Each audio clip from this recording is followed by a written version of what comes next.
नमस्कार दोस्तों।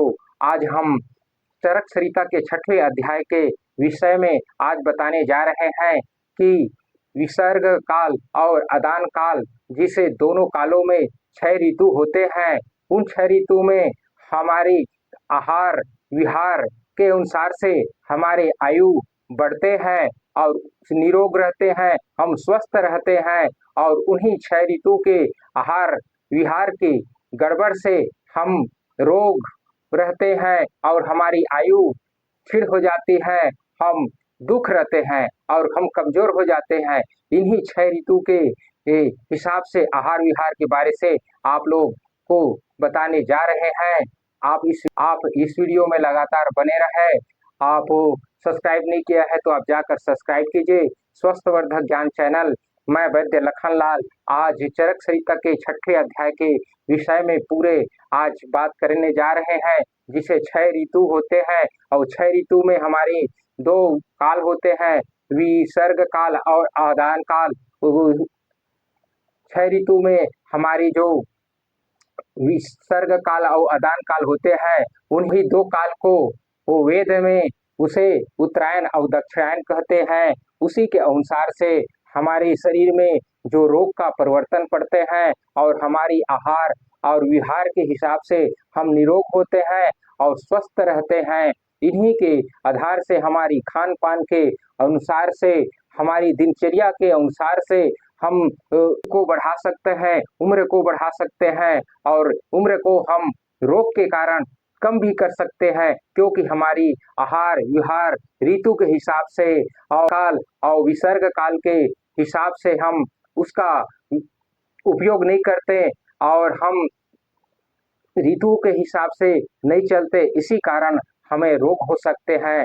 इसी को आप लोग चरक संहिता में बताया गया है। चरक ऋषि ने कहा गया है कि अर्घ अदान काल और विसर्ग काल के अनुसार दक्षिणायन उत्तरायण और 6 ऋतु के अनुसार आप अपने आहार और विहार को आप सही करेंगे तो आप आयु, स्वस्थ, निरोग, सुख सुख स्वस्थ बुद्ध आप निरोग रहे। और आप अगर उसको आहार और विहार के हिसाब से 6 ऋतु के हिसाब से अगर आपकी जो खान पान है, दिनचर्या है, तो आप गलत है कर रहेंगे तो आप रोग हो सकते हैं, आपकी शरीर में आयु क्षीण हो सकते हैं और आप हर हमेशा दुख दर्द से तकलीफ से गुजरते रहते हैं।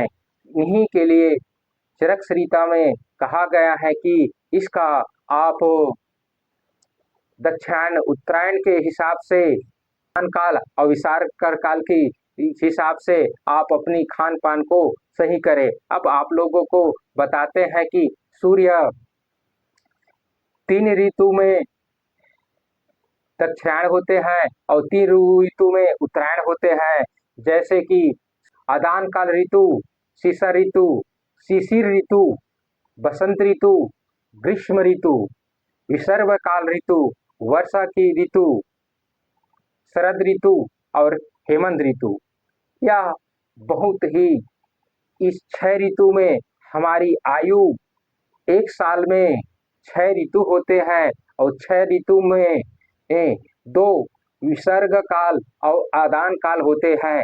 इन्हीं के अनुसार से हमारी आयु, हमारी शरीर में रोग ग्रसित करते हैं और इसी के कारण से ही हम स्वस्थ निरोग रहते हैं। इन्हीं की दिनचर्या के हिसाब से, विसर्ग के हिसाब से अब हम चलेंगे और आहार के हिसाब से भी, अदान काल के हिसाब से भी चलेंगे तो हम स्वस्थ निरोग रह सकते हैं। जैसे कि शिशिर ऋतु में और बसंत ऋतु में, ग्रीष्म ऋतु में यह उत्तरायण होते हैं। उत्तरायण के हवा जो है वो हल्का गर्म होते हैं। जैसे शिशिर ऋतु में हल्का सा गर्म चलते हैं और उसके बाद बसंत ऋतु में हल्का सा और गर्म चलते हैं और उसके बाद ग्रीष्म ऋतु में हवा जो वायु कहते हैं वो बहुत गर्म चलते हैं, तेज चलते हैं। इसी कारण हमारे इस ऋतु में हमारी जो वायु है,